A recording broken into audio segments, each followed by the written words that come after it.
Hi, we're at the Warwick Center for the Arts installing the 34th Annual Rhode Island Open. And here with us is artist Karen Harris, who is going to be briefly interviewed by Aileen Quinn. Hey. So Karen, we're so happy to have your work here, and I'd love for you to explain a little bit more about your process. So, my process has to do with banana leaves. I grew my own banana tree, and I was collecting the leaves, and I do different experiments with the leaves. So this is like one of the leaves, and I painted on top of it. But one of the things that I'm amazed with the leaves of the tree, is that they shrink, and my process has been trying to stop it from shrinking too small. Like it starts out that big or even bigger. The longest leaf I've had has been almost the size of my body, but it shrinks down to like this small. Wow. So I also paint the leaves in different kinds of formation. And then I had seen a Japanese woman that was doing a lot of like sumi painting. She did it with her hair, she was bent over, and she was like really getting into it. And I loved looking at what she was doing. So I started doing that too, because I usually print with the banana leaves, like as you can see here in this print.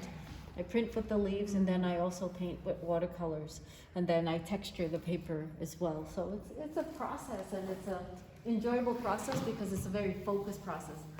The banana leaves, or the banana tree, is my grandfather in Jamaica had a banana plantation type of area, or farm. And so I grew up in this neighborhood. I played in that area.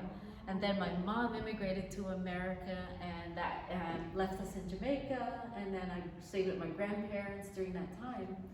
And so while my mom was away, that was comfort to me. So this is all based on the memory that I had as a child. The banana leaves, Wow. and banana tree. And the scrolls that you've created. Let's hear a little bit about how you did them and what inspired you to. Well, the scrolls kind of came up in a really interesting way. There was, my husband and I was on our way to Lowe's, and then there was this guy on the side selling used things, and he had been traveling a lot, and we stopped, and we bought, what do you have there? He said, take these, I don't want these. I was like, like $5, but they're like really old scroll Japanese rice paper Unbelievable. scrolls. And Just beautiful. enjoyable, because I paint, when I do these, I paint upside down, like I usually bend over, almost like my yoga comes into action, where I'm down looking and just dancing and painting. So it's celebratory to me. So when I see it hung, I always feel that celebration. That's awesome. I'm so happy that you're able to get your work here. Yeah. Thank you very much. Thank you for having me here. Really Yeah, appreciate it. and this is only one of 4 scrolls that we are going to hopefully have fully hung. Yes, that's true. So come back, those viewers out there, come back and see the full show. Yes. All Thank right. you.